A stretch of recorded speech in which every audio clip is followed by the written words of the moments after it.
Opa, tudo bem, pessoal? Então hoje a gente vai dar continuidade aí aos nossos estudos de falhas de mercado, tá? Como prometido, hoje a gente vai falar sobre bens públicos e vamos falar um pouco também sobre bens de recursos comuns, né? Vamos falar de tragédia dos comuns, tá? Essa aula tá indo para a disciplina de economia pesqueira também, só como um aviso aqui, na verdade, né? O Rodrigo, que está matriculado nas duas, ó, Rodrigo, está sendo beneficiado, porque é uma aula só, mas não pensa que a lista não é diferente, viu? Tem que conferir isso aí. Aí não vai ser tão barbado assim, tá? Bom, vamos dar sequência aqui ao nosso curso, né? Então, bom, pessoal, se vocês se lembram lá de micro 1 lá, existiam duas características que diferenciavam os bens públicos dos bens privados, né? Uma delas é a exclusibilidade, né? Então, um bem excludente é aquele cuja propriedade é exclusiva, isto é, se o proprietário consegue prevenir que outros o usem. Então, a exclusibilidade é um sinônimo de direito de propriedade, né? O bem, ele é meu e consigo evitar que terceiros usufruam dele, tá? Bom, então o que seria um bem que não é excludente? Né? Um bem que não é excludente, ele não vai ter essa característica. Então, uma vez que eu comprei esse bem, ele vai estar disponível para qualquer pessoa utilizar. Tá bem? Se ele está disponível para qualquer pessoa utilizar, significa que a pessoa não precisa pagar para usar ele. Né? Ou seja, o consumo desse bem ele não vai estar condicionado ao pagamento por ele. Tá bem? Como é que é o economês de dizer isso? Que a pessoa pega carona no consumo de uma outra pessoa, né? Acaba tendo acesso ao bem sem ter pago por ele. É o free rider, né? É o comportamento caroneiro, ok?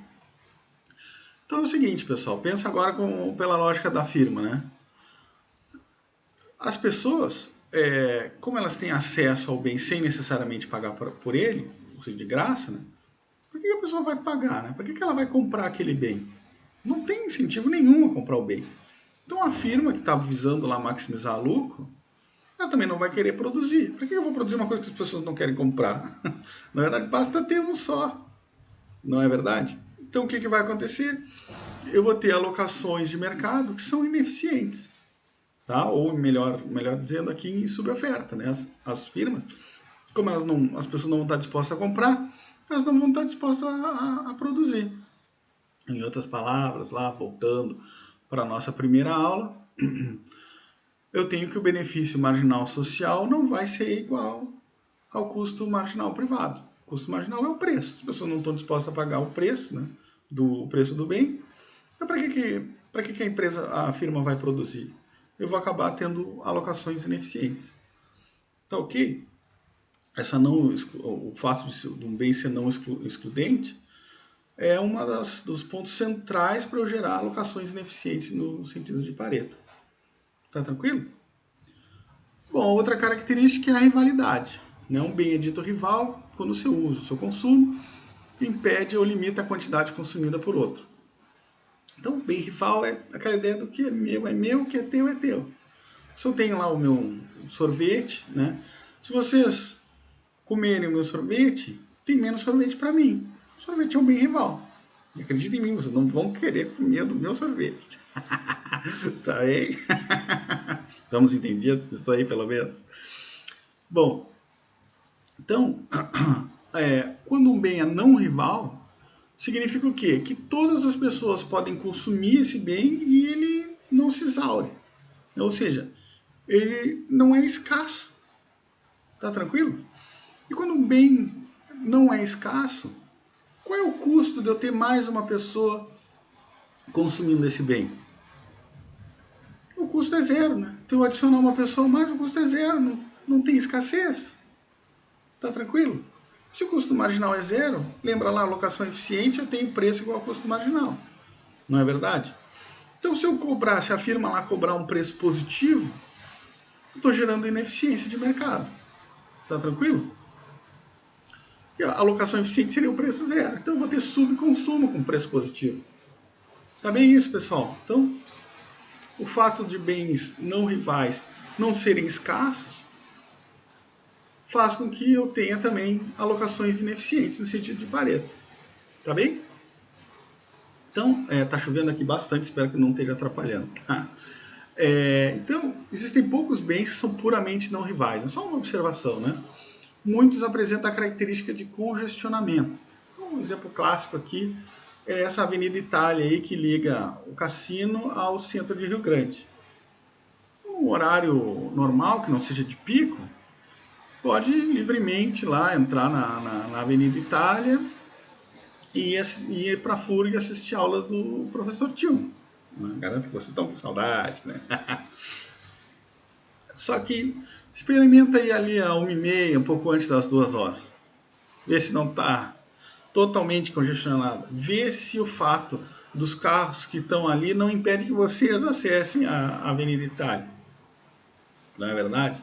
Então acaba criando essa rivalidade, né? Essa estrada acaba se tornando rival, tá bem? Acaba se tornando escassa, em outras palavras. Tá joia? Bom, então, resumindo aqui, né, as características, né, dos bens, eu tenho os bens privados, que são bens rivais e excludentes, né? Eu tenho os bens de clube, né, que são não rivais e excludentes. Então, um exemplo aqui, ó, por exemplo, aqui está a ponte, piscina e TV por satélite, né? Então, a ideia aqui, por exemplo, ponte e piscina, é que eu tenha, por exemplo, um pedágio ali, eu tenho que pagar para ter acesso. Então, pelo fato de eu ter que pagar para ter acesso, esses bens são excludentes, né? Mas ao mesmo tempo, o fato de eu estar atravessando a ponte, o fato de eu estar na piscina, o fato de eu estar vendo TV, não impede que vocês vejam também, tá? Por isso que são os bens de clube, né? O exemplo aqui mais moderno é o próprio Wi-Fi, né? Ele é excludente, porque, por exemplo, aqui o Wi-Fi aqui de casa tem senha, né? E ó, a senha não é tão barbada quanto a senha dos arquivos zip lá dos capítulos do livro, tá? Mas o Wi-Fi, ele também é não rival. O fato de eu estar usando aqui não impeça, caso vocês venham me visitar, tragam cerveja, viu? Vocês também não consigam usar, tá bem? Bom, e tem também os bens de recursos comuns, né? Que é o que a gente vai falar um pouco mais. Mas eles são bens rivais e não excludentes. Então aqui o exemplo, peixe de um lago, pastagem pública. Então o que acontece? No caso do peixe de um lago, né? Se o lago é público, não tem quem barre a entrada das pessoas lá, né? Quem quer pescar pode ir lá pescar, tá? Então é não excludente. Agora, o recurso em si, o peixe, ele é rival. Afinal de contas, o peixe que eu pescar, vocês não conseguem pescar o mesmo. Aí eu já pesquei, tá bem? Então por isso que são rivais e não excludentes, tá? E eu tenho também os excelentíssimos bens públicos, que são não rivais e não excludentes. Então, os exemplos clássicos aí, Defesa Nacional, o farol, né? Então, já que estamos em pesca, né? Por exemplo, uma comunidade pesqueira lá se reúne para construir um farol, para auxiliar eles na pesca noturna. Então, esse farol, né? O fato dos pescadores estar usando esse farol, ele não impede que o navio passando lá mais adiante também não se beneficie da luz do farol à noite, não é verdade? E também esses pescadores, eles não conseguem evitar que o navio se utilize essa luz também para se localizar, não é verdade? Porque vai fazer o quê? Construir uma cortina? Não tem muito o que fazer, não é verdade? Então, são um farol, né, um exemplo clássico de bem público. Bom, então, um pouquinho mais sobre bens de recursos comuns, né? Então, como eu já comentei, são bens rivais e não excludentes, tá? Então, por ter essa característica aqui de ser rival e não excludente, eles vão dar origem ao que a gente vai chamar de um regime de propriedade de livre acesso, tá? O res nullius aqui é latim para não tem dono, tá? Então, o que vai acontecer? Nenhum grupo vai ter um poder legal de restringir o acesso do recurso, que é rival. Então, aqui de novo na pesca, né? O exemplo clássico é a pesca oceânica. Na pesca oceânica, se ela está além das águas dos países, ela é de livre acesso, tá bem? E o peixe, como eu já comentei, é um bem rival. O peixe que eu pescar é meu, vocês vão ter que pescar outro peixe, tá? Então, acontece, como não tem um ente que regule essa atividade e o bem é rival, eu tenho um incentivo ao quê? Pegar o meu barquinho e sair correndo para chegar lá primeiro e pegar, se não todos os peixes do oceano, o máximo que eu puder.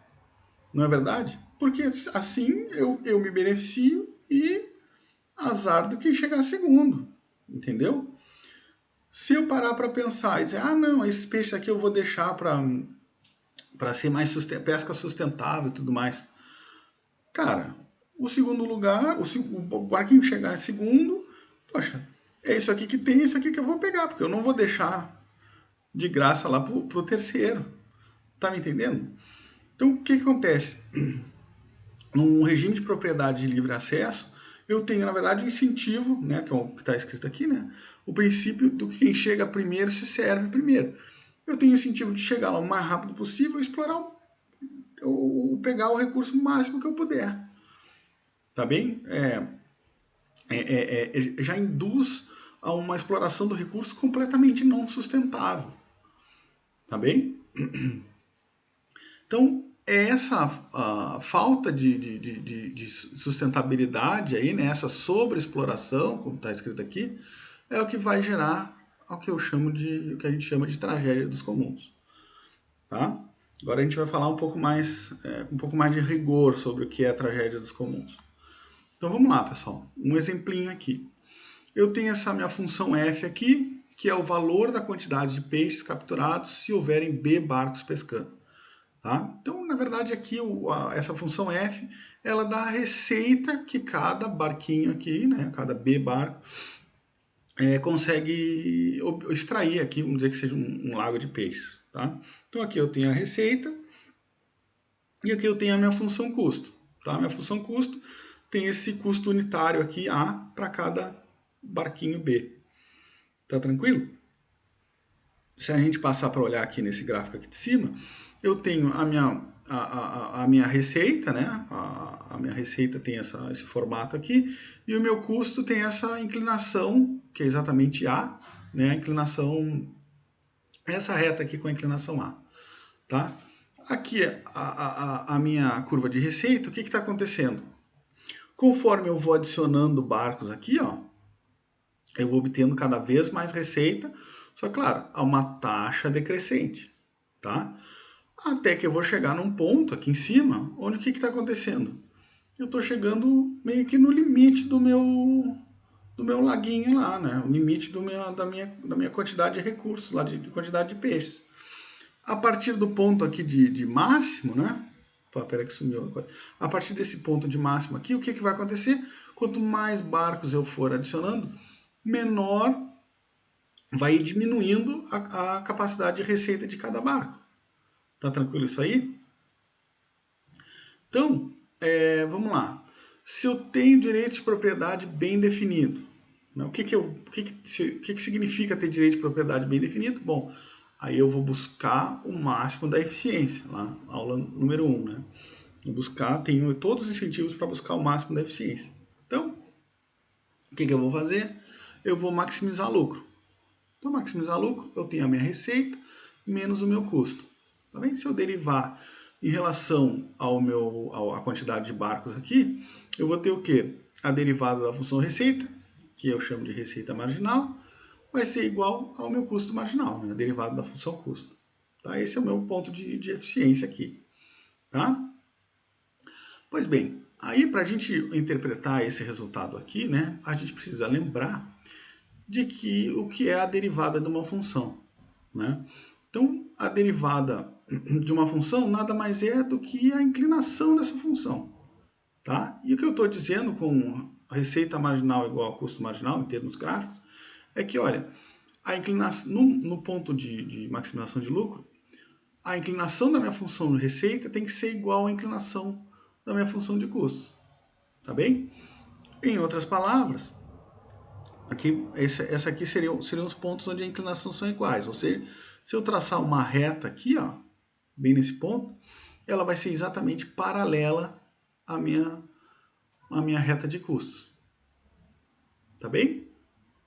Se não está conseguindo visualizar direito, não tem problema. A gente tem um gráfico aqui embaixo, que ele tem exatamente a inclinação da minha função receita, tá? Que ela vai diminuindo, né? Quanto mais barcos eu tenho, menor a minha receita cresce, né? Porque está acima do zero, né? Cresce, mas é uma taxa decrescente, até que eu chego no ponto de zero aqui, que é exatamente quando a minha derivada é igual a zero, né? O ponto de máximo, né?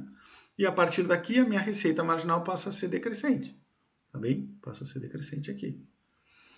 Tranquilo?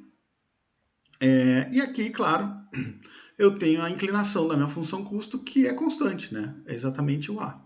O meu custo marginal aqui é exatamente o A, a inclinação da função custo. Tá? Então, nesse ponto aqui, ó, que é onde a inclinação da função receita, ou seja, a receita marginal, vai ser igual à inclinação da função custo, ou seja, o meu custo marginal. Quando elas se cruzam, onde elas são iguais, então eu tenho o meu ponto de lucro máximo. Tá? Ou, em ainda outras palavras, este ponto aqui é exatamente onde a distância do custo para a receita é máxima. Tranquilo? Pois bem, e aí o que acontece se eu tenho um regime lá de livre acesso? Se eu tenho um regime de livre acesso, a minha economia vai tender a ter lucro igual a zero. Tá? Aqui a gente fala lucro, porque estamos já no curso de economia, mas a maneira mais, talvez mais correta seria dizer que é lucro econômico igual a zero. E aí vocês devem se lembrar que lucro econômico considera custo de oportunidade. Né? Então, por exemplo, se a poupança rende mais do que a atividade pesqueira, eu vou botar o meu dinheiro na poupança, não vou pescar. Tá bem? Só que quando eu tenho um lucro igual a zero, o que, que significa? Quer dizer, se eu tenho um lucro positivo, o que, que de fato significa? Que a atividade pesqueira é a que mais me dá retorno em comparação com todas as outras atividades que eu posso exercer. Tá? Então, se o lucro é positivo, significa que quando eu entrar lá, eu vou ganhar dinheiro. Tá bem? Só que é claro, quanto mais gente vai entrando, mais achata o meu lucro, até que esse meu lucro vai ser igual a zero. Tá? E aí eu vou estar em equilíbrio. Eu não tenho mais um incentivo a botar dinheiro na poupança, a fazer uma padaria, né? A mudar de atividade. Tá bem? Vou estar num ponto indiferente aqui. Tá ok? Então, no livre acesso, o meu recurso vai ser explorado até que o lucro seja igual a zero. Tá? Então, aqui eu tenho lucro igual a zero, significa receita igual ao custo. Tá? Receita total igual ao custo total. Aí, só passando o B dividindo, o que eu tenho? A receita média, né, vai ter que ser igual ao meu custo marginal. Tá bem? Então, olha só. Quando é que a receita, que é F de B, vai ser igual ao custo total? No ponto que eles se cruzam, não é? Beleza? Aqui é o ponto de lucro igual a zero. Que vai ser exatamente onde a minha receita média vai cruzar com a minha reta de custo marginal. Tá bem? Então, vocês percebam, lembra que aqui o eixo é o B de barco, né? Opa! Lembra que aqui o meu eixo é o B de barco, não é verdade? Então aqui, ó, eu vou ter muito mais barco do que o ótimo da economia, né? O meu ponto de eficiência, né? Meu ponto de ótimo aqui. Vou ter muito mais barco do que o ponto de ótimo. Então, significa que aqui eu estou explorando muito mais peixe, estou pegando muito mais peixe do que o ótimo do que seria eficiente. Tá tranquilo isso? Então, pessoal, esse ponto aqui, para o pessoal que está em pesqueira, a gente ainda não falou. Mas esse ponto aqui pode ser que ele não seja sustentável. Né? Ou seja, eu posso estar capturando peixes aqui de maneira que a população não consegue se multiplicar a ponto de eu manter esse nível de exploração. Né? Ou seja, não é sustentável. Tá bem? E aí eu acabo com a tragédia dos comuns. Por que a tragédia dos comuns? Porque se superexplora o recurso de maneira que todo mundo sai perdendo. Tá tranquilo? Daqui a pouco ninguém mais vai ter o pasto lá para as vaquinhas pastar. Ou aqui no caso, nenhum barco vai ter mais peixe para pescar. Tá? E aí só um parênteses aqui. Vocês percebam que a gente estuda em economia o quê? Sempre está num ponto de ótimo, né? Então, o que eu estou dizendo aqui, de certa maneira, é que o economista, aquele mesmo de cartolinha, saquinho de dinheiro na mão, né? Explorador e tudo mais, olha só, ele está explorando o recurso de uma maneira muito mais sustentável do que se o direito de propriedade não está bem definido. Entendeu? Isso é uma sacadinha bacana aqui para nós economistas. Né? Então, a gente, dentro da lei da economia, buscando a eficiência, a gente pode ser que esteja explorando num nível sustentável também.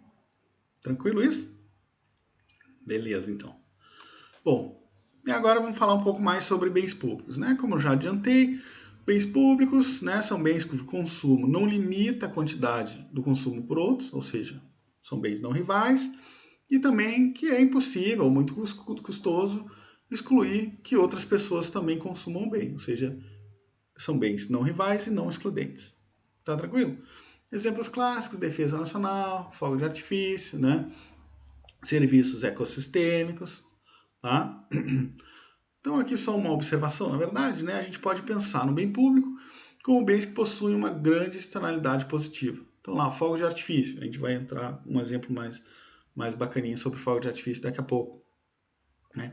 Eles acabam beneficiando mais pessoas do que quem acende, tá bem? E também não tem como eu impedir que as outras pessoas visualizem os fogos no ar. Tá? Então aqui, ó, ele acaba sendo não excludente, tá bem? Fogo de artifício eu não consigo excluir que os outros estudem, que os outros vejam os fogos, e ao mesmo tempo ele é não rival. Porque o fato de eu que acendi os fogos de artifício me beneficiar, vocês também podem se beneficiar disso. Claro, né? Que bom parênteses, né? Deixando um pouco de lado aquela questão dos cachorros e tudo mais, dos animais, né? Dos pets. Né? Deixa isso aí um pouco de lado agora, tá? O exemplo aqui do professor Tilmo, tá? Bom, e aqui, claro, por ironia, né? Um belo exemplo de bem público é um bom governo, né? Porque um bom governo, né, ele beneficia mais do que o governante, né? Ele faz um bem para todo mundo, né? Fazendo lá uma gestão eficiente, que seja responsável, né? Que não seja corrupta e tudo mais, né? E também ele acaba beneficiando todo mundo, tá ok? Então, um exemplo ótimo de bem público é exatamente ter um bom governo, né? Um bom setor público aqui. Tá tranquilo? Bom, agora então antes da gente falar sobre a provisão ótima, né, dos bens públicos, é bom a gente dar um pouquinho, voltar aí 2 aulas e relembrar um pouco sobre a provisão ótima de um bem privado. Então o que acontece, né? Lembra lá, né, que em equilíbrio, o que eu tenho que ter, né, para ter uma alocação eficiente de Pareto? A taxa marginal de substituição, né, que no mundo de dois bens, com dois indivíduos, eu tenho que ter que a taxa marginal de substituição, né, entre o consumo de um bem e o outro seja igual entre os indivíduos. Ou seja, né, lembra que a taxa marginal é a razão das utilidades marginais? Ou seja, os indivíduos, no ponto de ótimo, ele tem que valorar, no sentido de utilidade, né, igualmente os dois bens. Tá? Ou, em outras palavras, eu exauri os ganhos de troca. Tá bem? Por isso que as taxas marginais de substituição são iguais. Tá? Eu também tenho que ter que essa taxa marginal de substituição tem que ser igual à razão de preço. Né? Ou, em outras palavras, a minha curva de indiferença tem que tangenciar a minha restrição orçamentária. Tá bem? E também a gente viu lá no equilíbrio geral que a inclinação lá das minhas curvas de diferença, né? Ou seja, a taxa marginal de substituição, ela tem que ser igual à taxa marginal de transformação, que era lá a inclinação da minha função de possibilidade de produção. Tá bem? Não lembrou direito, é bom dar uma olhada lá atrás, tá? E só para falar também, né, tem que lembrar que essa taxa marginal de transformação vai ser a razão dos custos marginais também, tá? Bom, então o que acontece? Apesar de eu ter as taxas marginais de substituição sendo iguais aqui no equilíbrio de eficiência de Pareto, isso não significa que os indivíduos não possam ter diferentes gostos, né, ou diferentes formatos de curva de demanda. Tá bem? Então o que acontece aqui, né, nesse exemplo, né? Eu tenho aqui é sorvete, né? Eu tenho a demanda do bem, né? Bem Jerry, super uau, né? Eu tenho o bem que ele está disposto a pagar para a segunda unidade da casquinha aqui, R$ 2, tá? Daí vocês lembram lá que a disposição a pagar também mede o quanto que, no caso, o bem ele se beneficia, né? Aqui a demanda é o benefício marginal, no caso aqui individual, tá? O benefício marginal do bem, tá? Do bem, a pessoa, né? Bom, e eu vou ter também uma curva de demanda para o Jerry, né? Então o Jerry ele está disposto a pagar a R$ 2, ele está disposto a comprar só uma casquinha, né? Ou seja, o benefício que ele obtém de consumir uma casquinha equivale aí a R$ 2. Tá joia? Então, como é que eu parto, né, das minhas demandas individuais para chegar na demanda de mercado? Eu somo elas de maneira horizontal aqui, tá bem? Aí, eu somando a disposição a pagar, ou seja, o meu benefício marginal de cada indivíduo, eu chego no meu benefício marginal social. Tá tranquilo? Então, o que está acontecendo aqui? Ó? O preço de equilíbrio, né? Aí, claro, vai ter que cruzar aqui com a curva de oferta, né? Que é o custo marginal social também.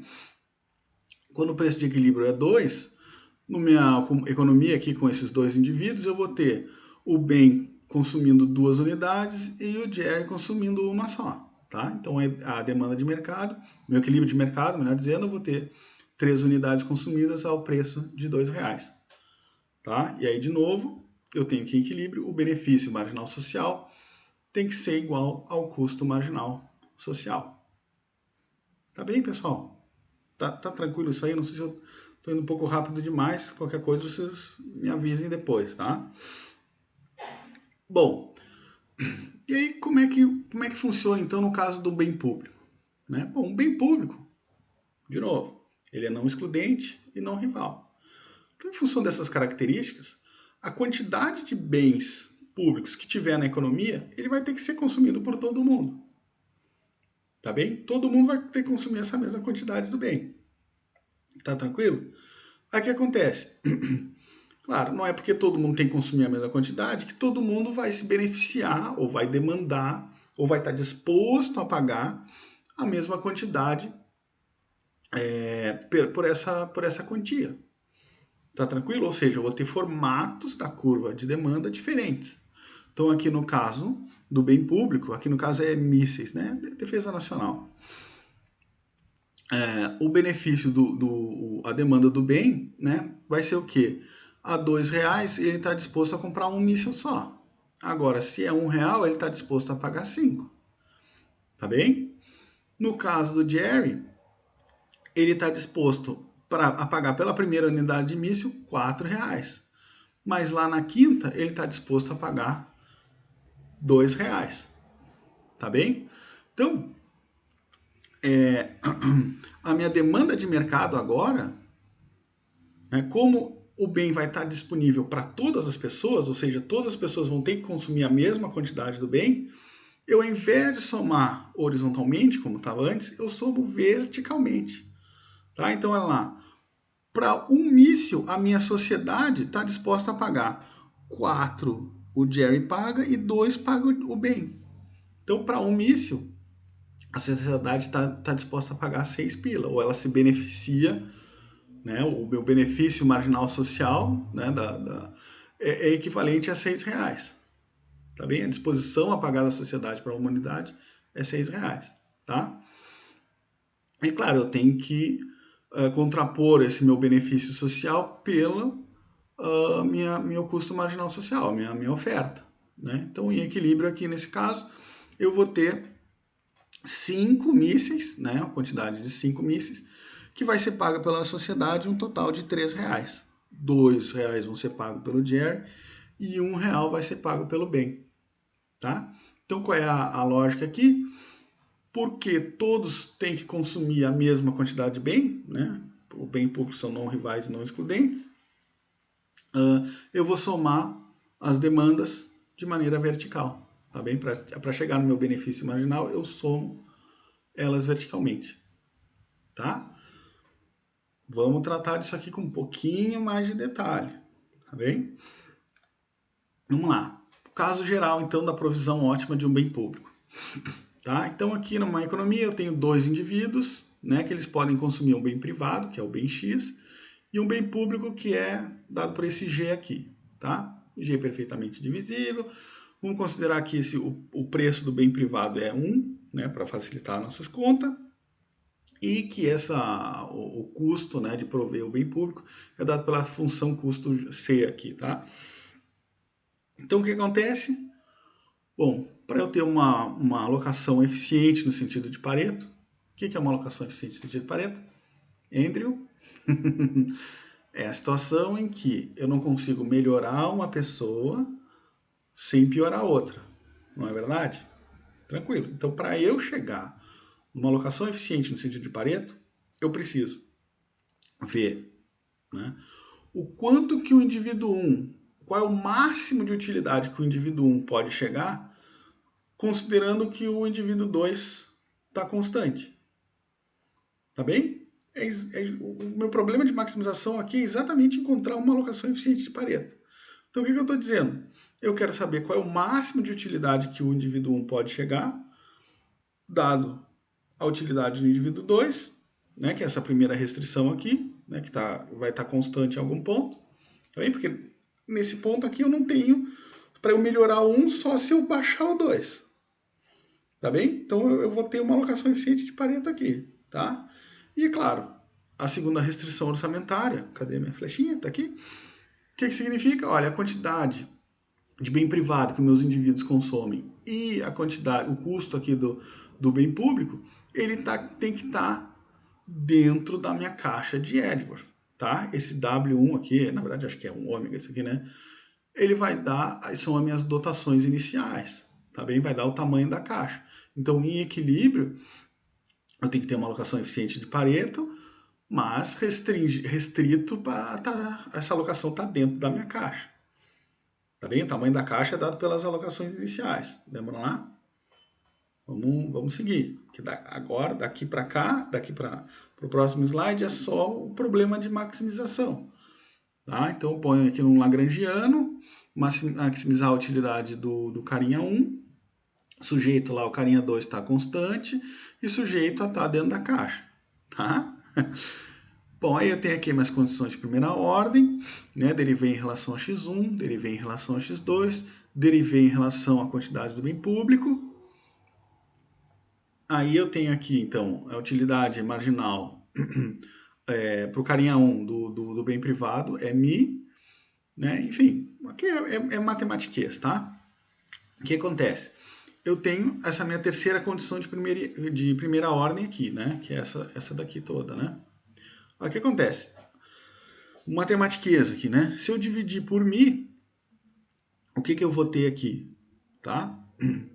Se eu dividir esse cara aqui, ó, por mi, eu vou cortar esse mi com o mi que eu estou dividindo, tá bem? Então eu vou ficar só com o custo marginal, tá aqui, né? Custo marginal de fornecer o bem público, tá ok? Se eu dividir este cara aqui por mi, eu tenho que me lembrar que mi é igual a menos lambda, que multiplica a utilidade marginal do bem privado por carinha 2, tá? Então eu vou poder, como esse menos com menos fica mais, né? Eu posso cortar os dois lambda, tá bem? E aí eu vou ficar com a utilidade marginal, eu vou ficar com a utilidade marginal do bem público divididos pela utilidade marginal do bem privado, tá? Que é exatamente o que eu estou aqui. Tá? E aqui já, spoiler, né? É exatamente a minha taxa marginal de substituição do bem público para o bem privado. Tá? E nesse primeiro termo aqui, se eu dividir esse cara por mi, eu tenho que me lembrar que mi é exatamente a utilidade marginal para o carinha 1 do bem privado. Ou seja, eu vou ter exatamente essa expressão aqui. Tá? Que é correspondente, né, à taxa marginal de substituição do bem público para o bem privado do carinha 1. Tá? Então, o que está acontecendo aqui? Na minha provisão ótima do bem público, eu preciso atender essa condição aqui, que é a soma das taxas marginais é igual ao custo marginal de provisão do bem público. Lembra lá, antes, há 2 slides atrás, o que eu tinha quando eram bens privados? Eu tinha que a taxa marginal do carinha 1 tinha que ser igual à taxa marginal do carinha 2, que tinha que ser igual ao custo marginal do bem lá. Na verdade era a razão de preços, tá? Mas lembra que eu supus que um dos preços era 1, então eu vou ter que ter o custo marginal de um dos bens aqui. Tá? Espero não ter confundido vocês. Então aqui só um resultado mais amplo, aqui você não precisa se importar com isso, tá? Na verdade é o somatório das taxas marginais de substituição, se eu tiver mais do que 2 indivíduos, né? Vai ter que ser igual à taxa marginal de transformação. Tá? Que lembra lá, era a razão dos custos marginais. Custo marginal é igual a preço no equilíbrio. Então aqui, nesse caso, eu disse que o preço é 1, mas tá, isso aqui você não precisa se preocupar, tá? Não vou cobrar isso de vocês. O que é importante, que vocês saibam mesmo, é isso aqui, tá? Que a provisão ótima de um bem público, a soma das taxas marginais de substituição tem que ser igual ao custo marginal de se ofertar aqui o bem público. Tá bem? Isso aqui é importante. E diferenciar, óbvio, né? Diferenciar no mercado privado, onde a taxa marginal de substituição tem que ser igual. Né? Elas têm que ser iguais e igual ao preço do bem. Tá bem? Tranquilo isso? Então, em outras palavras, uma análise gráfica aqui, ó, eu tenho as somas das taxas marginais de substituição, tem que ser, né, o que vai dar aqui, ó, minha soma das taxas marginais de substituição, tem que ser igual ao custo marginal de prover o bem público. Tá? Aqui é a quantidade de bem público, que eu tenho a taxa marginal de substituição.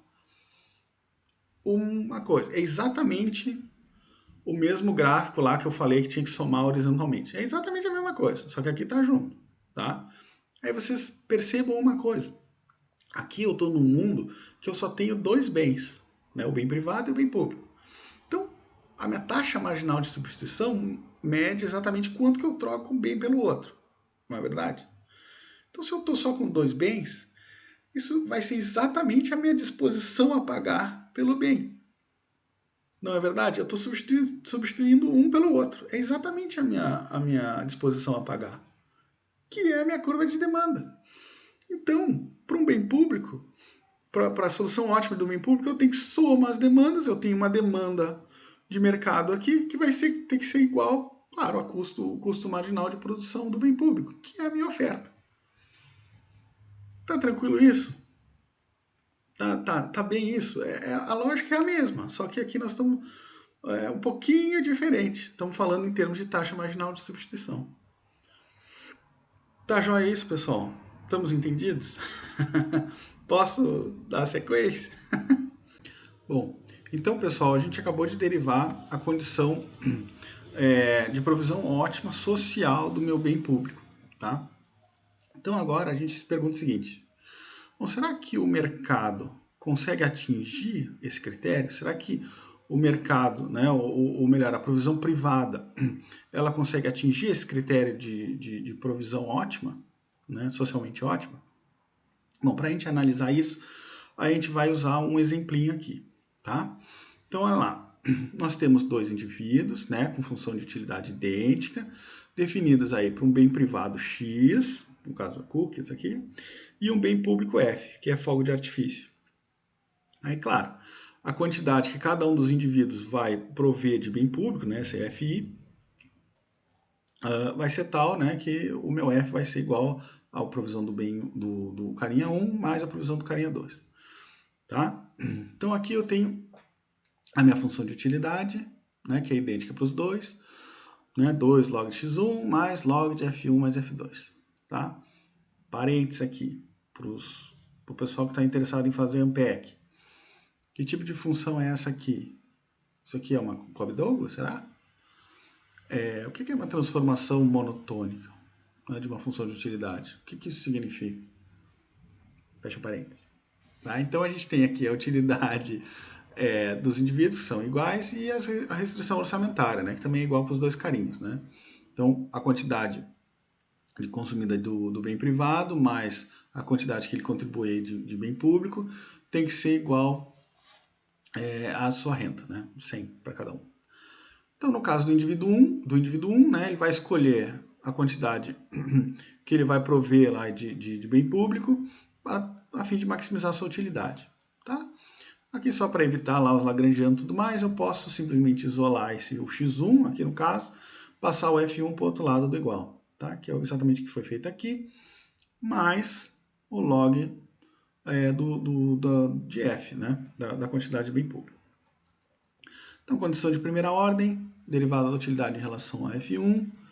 Aqui, derivada do log é 1 sobre esse cara que está aqui dentro, que multiplica a derivada do que está aqui dentro. Então, o que acontece? Como é derivada em relação a f1, esse cara aqui tem o sinal de menos, passa o menos para cá. Tá? Então, por isso que é menos 2 sobre 100 menos f1, mais a derivada desse cara aqui, que é 1 sobre f1 mais f2, igual a zero, condição de ótimo. Faz aqui um matematiquês. E aí eu vou ter então que f1, né, a contribuição ótima do carinha 1, vai depender do quanto que o carinha 2 vai ofertar. E olha, com um sinal negativo. Ou seja, gente, é bem público. Ambos os caras vão consumir exatamente a mesma quantidade de bens. Então, quanto mais o carinha 2 prover de bem público, menos o carinha 1 vai estar disposto a prover. Entendeu? É o efeito carona aqui. Tá? Então, quanto mais um ofertar, menos o outro vai ofertar. Bom, como eu assumi que a função de utilidade eram iguais, que as restrições eram iguais, bom, por simetria, eu tenho que ter que o F2 vai ser exatamente a mesma expressão, só que, claro, né, vai depender do F1. Também com sinal negativo aqui, efeito carona. Beleza? Bom, eu espero que você se lembre disso aqui, tá? Mas quando a gente tem a solução ótima aí da ação do carinha 1, dependendo do 2 aqui, é o que a gente chama lá da teoria dos jogos de função de reação, função melhor resposta, né? E aí, bom, é o que eu tenho aqui, né? Então temos aqui as duas funções de reação, melhor resposta para cada um dos indivíduos. Tá? Então, função de melhor resposta, para eu ter o equilíbrio de Nash, ou seja, para que eu não tenha incentivo para que um dos indivíduos mude de estratégia, né? Eles têm que estar fazendo o máximo dado com a estratégia do outro. Tá bem? Isso que é o equilíbrio de Nash. Então, o ponto em que eles estão fazendo o máximo é exatamente quando as funções de reação se cruzam, ou seja, quando elas são iguais. Para eu achar esse ponto, eu só substituir aqui, eu tenho F2, né, esse ponto para o carinha 1, né, eu tenho aqui F2, só jogo o F2 aqui para dentro. Tá bem? Que é o que eu fiz aqui. Jogou o F2 aqui para dentro, isolou F1, bababá, a provisão ótima, né, privada, do bem público para o indivíduo 1 é 20 unidades, 20 fogos de artifício. Tá? Por simetria, F2 vai ser igual a 20 também. Tá? Tudo é igual, F2 vai ser 20 também. Então, nessa minha economia, a solução privada é ofertar bem público tal que eu tenha 40 unidades de fogos de artifício. Tá bem? Então, olha lá. Aqui de maneira gráfica, né? Eu tenho a função de reação do carinha 1, a função de reação do carinha 2, o equilíbrio de Nash, que é onde elas se cruzam, né? Se igualam. E aí eu tenho aqui 20 e 20, né? A solução bem público, solução privada é 40 unidades de fogo de artifício. Tá ok? Pois bem, será que essa solução privada ela atende àquela condição que a gente derivou de provisão de ótima social? Bom, aquela condição que a gente já derivou era lá, eu tinha a soma das taxas marginal de substituição ser igual à taxa marginal de transformação. Né? Ou, como eu considerei lá um dos preços igual a 1, eu teria a soma das taxas marginal de substituição ser igual ao custo marginal de provisão do bem público. Tá bem? Então vamos lá, vamos calcular a taxa marginal de substituição. Aqui eu tenho a função de utilidade, né, que é igual para os dois carinhas. Taxa marginal de substituição é a utilidade marginal do bem público dividido pela utilidade marginal do bem privado. Faço a continha aqui, né? E eu vou ter, né, esse cara aqui está dividindo, passo multiplicando, xi, né, que aqui vai ser x1 e x2, né, sobre 2f. Tá bem? Então aqui eu tenho a taxa marginal de substituição para o carinha 1, né, para ser x1, e a do carinha 2 seria x2. Né? Soma as duas, tá aqui a minha taxa marginal de substituição. Aí, claro, aqui é só uma transformação, né, considerando a restrição orçamentária dos carinhas, eu vou ter 200 menos f, tá? Essa expressão aqui de cima. É só substituir a restrição orçamentária. Bom, e aí como é que fica a taxa marginal de transformação? Eu usei no exemplo lá que o preço do bem público e do bem privado é 1, né? Então eu tenho a soma das taxas marginais igual a 1, né? Que o custo marginal é 1, tá? Calculo o F, isolo aqui o F e eu tenho então que a solução ótima é, na verdade, 66,6 fogos de artifício. Ou seja, o ótimo é mais do que a solução privada. Tá bem? O que eu estou dizendo aqui? O bem público é subofertado pelo mercado. Por que o bem público é subofertado pelo mercado? Bom, porque dentro da minha função de reação, a quantidade que um indivíduo ia ofertar dependia negativamente do outro. É o efeito carona. Tá entendendo? Então, como um fica esperando pelo outro, né, o mercado tende a subofertar a quantidade de bem público. Tá ok? Então, olha lá. O mercado tende a ofertar bem públicos abaixo do ótimo em função do efeito carona. O que é o efeito carona?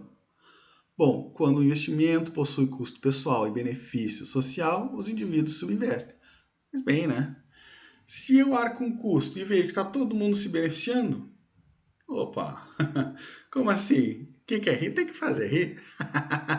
Né? Então, eu vou tender eu e a economia como um todo tende a subinvestir nesse bem, porque fica esperando a contribuição de todos. Tá ok? E todo mundo fica querendo pegar carona um no outro. Pô, o Felipe aí, que é estancieiro, deixa ele contribuir mais, eu vou pegar carona, entendeu? Só que daí eu falei, pô, professor, tinha um professor federal, né? Vai esperar por mim. Todo mundo fica querendo pegar carona um no outro, tá bem? E aí, claro, né, pessoal? O efeito carona leva a gente a esconder as preferências, né? E aí contribui menos com os bens públicos. De maneira, claro, né? Quanto menos eu contribuir com o bem público, que é não excludente, não rival, né? Mais eu vou consumir do bem privado. Tá bem? Aquela velha história lá, isso é introdução à economia. Ah, quero construir uma estrada.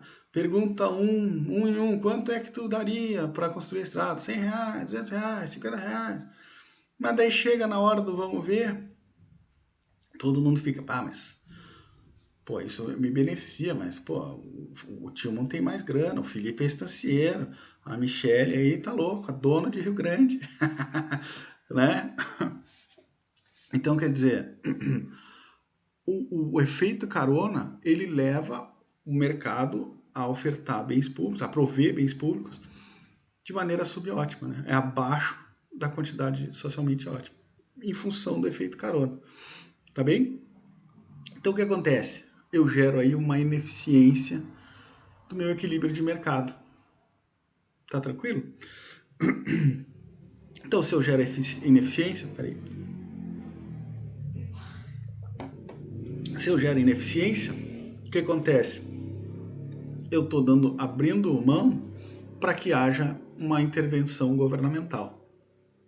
E aí, claro, ao invés de eu estar perguntando para cada um de vocês quanto tu te beneficiaria no caso de uma oferta aqui de uma estrada, de um bem público qualquer, não. Eu vou taxar vocês, vou pegar o dinheiro, eu sei que o negócio é benéfico, eu sei, né, entre aspas, veremos isso aqui ainda, né, veremos. Eu sei que esse troço é benéfico e eu vou lá e vou construir a estrada. Também eu com o dinheiro que vocês estão me dando, eu, governo. E soluciona o problema da ineficiência do bem público. Tá? Só que assim, soluciona, vírgula, né? Porque para ofertar o nível eficiente do bem, e o governo precisam saber o quanto vocês estão dispostos a pagar pelo bem. Quanto vocês, que é exatamente lá, DAP, né, disposição a pagar, e a taxa marginal de substituição de cada um de vocês. Tá bem? Eu preciso, lá naquele gráfico, lembra? Eu preciso somar as taxas de marginal de substituição e saber exatamente qual é o nível de bem público ótimo. Tá bem? Então eu preciso saber a disposição a pagar. E aí vocês podem muito bem não ter incentivo a me dizer a realidade. Tá bem? Então quer dizer, a gente vai estudar isso aqui ainda. O mercado suboferta bens públicos. Mas a gente pode tentar outra coisa. Será que, se as pessoas votarem para ter o bem público, será que isso soluciona? Veremos nos próximos capítulos. Para quem está em bem público, né? Para quem está em setor público, desculpa. Tá? Bom, quando é que o mercado se aproxima da solução eficiente, socialmente eficiente? Bom, consideração 1. Pessoal, a aula está ficando grande, vou passar um pouco mais rápido, tá? Alguns indivíduos valorizam mais o bem público do que outros. Né? Então, ela se aproxima do ótimo social quando um está mais disposto a pagar por ele, ou seja, tem uma utilidade maior do que os outros indivíduos. Aqui, o exemplo ali era muito simples, era tudo igual, né? Um tem utilidade maior do que o outro, e claro, quando um cara é mais rico que o outro. Então, ele pode estar disposto a pagar mais. Então, aqui, ó, nesse exemplo, é o mesmo R$200 total, né? Porque era duas restrições orçamentárias. Só que eu peguei 25 do carinha 2 e passei para o carinha 1. Então o carinha 1 é mais rico, ele tem 125 de renda, o carinha 2 é mais pobre, 75. Tá? Aí eu faço exatamente a mesma coisa, olha lá. Em equilíbrio, F de 1 é 45, né? Lembra que antes eu tinha que F1 mais F2 era 40. Então F1 é 45, o carinha 1 provém 45 unidades, por foco de artifício, e o carinha... menos 5. Meu Deus. Na verdade, menos 5. Claro que aqui menos 5 não existe, é zero, né? Então, no total, eu tenho quantidade ofertada de bens públicos, 45. Aí o resultado, então, vai ficar mais próximo do ótimo social, que era o 66,6. E antes o mercado era 40. Tá bem? Outras considerações. Altruísmo. Quando o indivíduo valora os benefícios e custos das outras pessoas na tomada de decisão de consumo. Então, quer dizer, aqui nós estamos maximizando utilidade, né? Estamos falando só do mundo utilitarista. Só que o indivíduo, ele pode ser altruísta e ver, poxa, isso aqui é uma contribuição social. Tá entendendo? Ele pode simplesmente ele ser altruísta. Então, ele, mesmo não maximizando a utilidade dele, ele está disposto a contribuir. Altruísmo. Uma outra possibilidade aqui uma tradução, é warm glow, né? Warm glow, aqui o livro de vocês traduz pessimamente, que é o calor interno. Mas, na verdade, é tu ter satisfação em estar contribuindo. Então, olha lá. Quando os indivíduos se preocupam com a quantidade do bem público e com a sua própria contribuição. Ou seja, pelo fato de estar contribuindo, ele fica feliz, ele tem ganho de utilidade em contribuir. Tá? E aí aquelas coisas lá de muito dos Estados Unidos, mas aqui também acontece. O cara doou lá dinheiro para uma instituição, sei lá, para fazer um determinado bem público lá. Sai no jornal, recebe uma placa no nome dele, o nome no prédio, né? Ou seja, eu tô transformando o bem público, né, a utilidade que eu podia ter feito carona e tudo mais próximo do bem privado, porque eu tenho eficiência, eu tenho utilidade também, só do fato de eu estar contribuindo. Tá entendendo? O fato de eu ter lá uma placa com meu nome, isso me traz utilidade. Então, eu estou disposto a dar ainda mais dinheiro. Tá bem? Então, olha lá. Justificando aí maiores contribuições. Tá? Em função da própria eficiência. Como entrou na função de utilidade do cara, é mais eficiente que ele contribua mais. Tá bem? Bom, aí aqui algumas evidências sobre efeito carona, né? Aqui essa parte é bem legal. Tentei trazer um pouco disso para o curso, mas esse artigo do Marwell, né, e Ames, né, de 81, fizeram um experimento. O que acontecia? Né? Tinha um jogo que era repetido aqui 10 vezes, né? 5 participantes, cada um recebia 10 fichas e eles alocam entre dinheiro e bem público. Tá? Então o que acontecia? Eu recebo 10 fichas. Tá? Em cada rodada, eu posso transformar essa ficha em R$1 para mim ou 50 centavos para todo mundo. Tá bem? Então vamos lá. Se eu converter todas as moedas para mim, eu ganho no final R$10. Tá? Só que agora, se todos os 5 participantes, né, ou melhor, se eu converter todas essas moedas em benefício de todo mundo, cada um ganha R$5. Tá? Só que são 5 participantes. Se cada um fizer isso, eu tenho R$25. Tá bem? Então, se eu for egoísta, vamos dizer assim, eu ganho 10 pila. Se todo mundo é benevolente, pensa no outro, todo mundo sai com 25 pila, tá? Do jogo. Aí o que aconteceu? O equilíbrio de Nash aqui, né? O maximizador de utilidade. Pegar meus 10 pila, porque cada um vai pegar seus 10 pila, ninguém vai depender do outro. O ótimo social, sair com os 25 se todo mundo contribuir, tá? O que aconteceu? A contribuição, resultados, né? A contribuição para bem público é próxima de metade das fichas, tá? Só que a contribuição para bem público vai caindo com a repetição do jogo. Por quê? Porque se eu transformei tudo em bem público e o outro cara não fez isso, eu vou ficar indignado e eu vou retaliar ele, entendeu? Então quer dizer, quanto mais repete o jogo, mais próximo do equilíbrio de Nash eu tô chegando. Tá entendendo isso? A retaliação tem um peso enorme nisso. É questões de economia comportamental e tudo mais, que ainda a economia tá, como teoria, né, tá engatinhando nisso, né? Vai ser super legal aí no futuro contribuições dessa área, né? Mas o peso da retaliação, isso importa, tá bem? Só um pouco das evidências, né? Bom, o que mais? Beleza, então o mercado ele subinveste em bem público, né? Não chega num ponto de ótimo. Justifica a intervenção governamental, não é verdade? Então o governo pode chegar, o governo tem poder, né? Chega lá e ele pode obrigar os agentes, né, a fornecerem a quantidade ótima de bem público.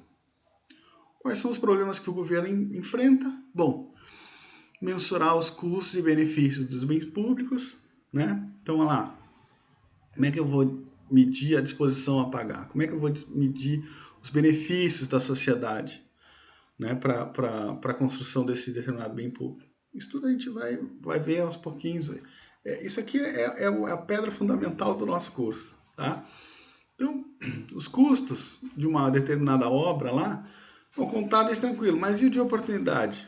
Será que eu faço a obra ou será que eu faço uma praça, né? Começa a complicar a coisa. Mensuração das preferências em relação ao bem público, né? Como computar as taxas marginal de substituição, como somá-las, né? E igualar o custo marginal. Está entendendo? Como que o governo vai chegar nesse nível, né? Será que os indivíduos estão dispostos a revelar preferência? Será que eles não querem pegar carona? Será que os indivíduos sabem qual é a sua preferência? Se eu falo uma praça ou uma estátua, será que eles sabem dizer qual é a preferência, qual é a disposição a pagar de cada um? Né? E claro, daqui a próxima aula, eu acredito, como que agrega essas preferências. Né? Isso aqui é o início. Uma outra questão importante é o efeito crowd out, né, ou deslocamento, né? Então o que acontece? Quanto mais o governo prover de um bem, ele acaba muitas vezes tirando o setor privado da provisão desse bem.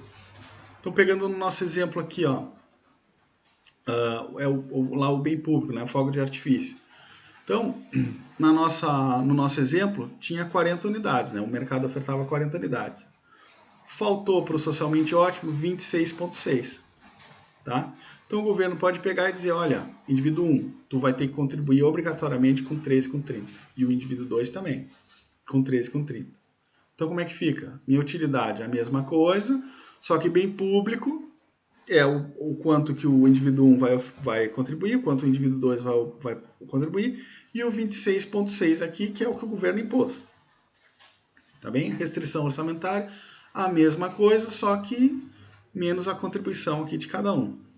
Tá? Então, a restrição orçamentária do carinha 1, X1 mais F1, 100 menos a contribuição dele obrigatória. Derivou em relação a F1. Tem aqui, ó, mesma coisa do efeito carona. Por simetria, está aqui o F2, exatamente igual. Igual aqui, substitui o F2 aqui dentro, olha lá. F1 igual F2 vai ser 6,7. Então, o que acontece? O total da provisão privada é 13,14. Que somada com os 26,6 que o governo impôs, eu vou chegar exatamente do mesmo 40. Então, o que acontece? Eu simplesmente, em vez do governo com boa intenção, né? Não, vocês estão obrigados a pagar essa diferença aqui, chegar no ótimo social, né? A contribuir com essa diferença. Os indivíduos simplesmente se realocam, né? Eles se deslocam e a minha solução final fica exatamente a mesma. A diferença é que o governo contribui agora com 26,6. Tá bem? Só o crowd out lá, se vocês lembram o efeito lá de macro lá, né, nas SLM da vida. Tá bem? Bom, algumas evidências empíricas sobre o crowd out. Né? Então aqui, ó, Andreoni e Payne, né? Testam-se subsídios do governo, alteram doações privadas ao reduzir a disposição a doar e ou por diminuir esforços de captação de recursos.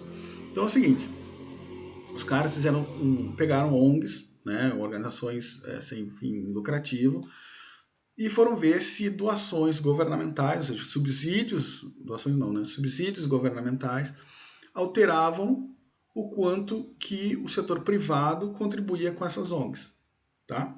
E aí o que eles chegaram de resolução, né?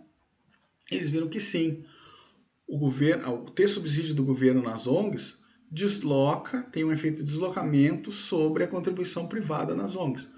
Só que eles acharam, né, que esse efeito de deslocamento se deve muito mais no comportamento das próprias instituições a não buscarem tanto essas doações. Não é tanto os indivíduos que agora recebe subsídio do governo, não vou mais contribuir. Não é tanto isso, até porque essa é uma informação acho que é até difícil de perceber, né, de ter. Mas a agência, né, a ONG, não corre mais tanto atrás de investimento. Tá? Esse é o efeito que eles encontraram. Como outras maneiras, né, de prover os bens públicos, né, de maneira privada é através das doações. Tá? Então aí tem warm glow, né, a reciprocidade, a pressão social, o altruísmo. Né, são maneiras de eu tentar que a solução privada encoste na ótimo social. Aí tem esse artigo aqui que eu achei muito legal, do Falk, esse aqui, né, que ele conduziu um experimento de campo para investigar a relevância da reciprocidade nas doações. Então vamos lá, o que ele fez? Ele mandou para um grupo controle, mandou cartas, né?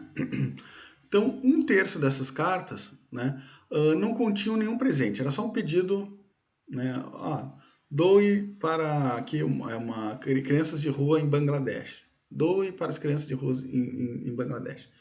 Um outro 1/3 das cartas continha um pequeno presente, né, que é um cartão postal desenhado pelas crianças e um envelope. Tá? Então, aqui é um nível de tratamento. Tá? Então, ele já deu, para testar a reciprocidade, já deu um presentinho para ver o que ia acontecer com as doações. E um outro 1/3 dessas cartas continham um presente grande, ou seja, 4 cartões, tá? E 4 envelopes, ou seja, um presente já bem maior. E aí, pois bem, o que ele identificou? Que quanto maior o presente que as pessoas recebiam, maior eram as contribuições, né? Ou seja, de novo, tende a ter reciprocidade nas doações, né? Que nem a questão, a retaliação lá do caso das fichas, aqui é a mesma coisa. As pessoas tendem a ter a reciprocidade. Tá bem? Aí aqui, ó, o presente grande foi bastante efetivo, mesmo, né, dado o custo, né? Ou seja, valeu a pena. Quanto mais encher a pessoa de presente, maior o retorno. Tá bem? Bom, um outro estudo aqui, que eu também achei muito legal, é esse Delavigna List Maldendier, né, de 2012. O que eles foram fazer, né? O que eles foram testar? Olha só. É um experimento das pessoas iam bater de porta em porta, tá? Para ver se conseguiam arrecadar recursos, tá? Então teve para um grupo de pessoas, né, o grupo controle, eles simplesmente chegaram um dia, bateram na porta, o senhor pode contribuir aqui para a nossa causa, não sei o quê. Por um segundo grupo, eles botaram um papelzinho lá na frente, né, um folder, dizendo, olha só, a gente vai te visitar daqui a, sei lá, uma semana no horário tal. Tá? Botaram um aviso. E aí, depois de uma semana, foram lá e bateram e foram fazer o pedido esse de recurso. Tá? Então, olha só. Como eles disseram o horário, o cara já pode... eu sei que é eles, não vou atender, eu saio de casa antes. Tá? E para um outro grupo de tratamento, eles fizeram a mesma coisa, deixaram o folder. Tá? Só que esse folder, eles botaram a opção para o cara botar ali, ó, não perturbe. Tá bem? E aí, eles simplesmente não iam bater na casa do cara. Tá? E aí, o que eles acharam? Olha só que interessante. O folder, ele reduz a frequência de atendimento da visita. Tá? Então, da galera que foi avisada, 9% não atendeu, né? Da média, né? Em relação à média, 9% abaixo da média não atendeu a porta. E 23% em relação ao grupo de tratamento 2, né? Lá com a opção também do não perturbe.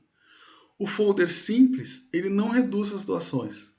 No entanto, o folder com a opção não disturbe reduz as doações drasticamente, aqui, 28%, 40%. Né? Essas doações são concentradas nas menores, mas enfim, o importante é o quê? Que a pressão social é importante e determinante das doações de porta em porta. As pessoas tendem a doar mais por não gostarem de dizer não do que por altruísmo. Ou seja, os caras que foram avisados que os caras iam lá pedir dinheiro, esses loucos evitaram atenderem a porta, entendeu? Eles não estavam lá, não abriram a porta, entendeu? Botaram não disturbe, tá? Agora, os caras que foram pegos de surpresa, esse aí, poxa, né, o cara tá aqui me pedindo e tal, tá enchendo, então eu vou contribuir, tá bem? Ou seja, a pressão social, né, o cara tá lá e pegar de surpresa é um indicador mais forte do que o próprio altruísmo, tá bem? Pegaram a ideia, pessoal? Espero que vocês tenham gostado dessas evidências. Vai ter, via de regra, vai ter bastante agora nas aulas, tá? Bom, aqui estão as referências, né, dos ensaios, dos artigos, né, dos livros também. Bom, pessoal, seguimos na mesma barca, tá? Qualquer dúvida, qualquer coisa, vocês podem me mandar e-mail, tá joia? Continue fazendo as listas aí e entregando, tá? Um abraço, até mais.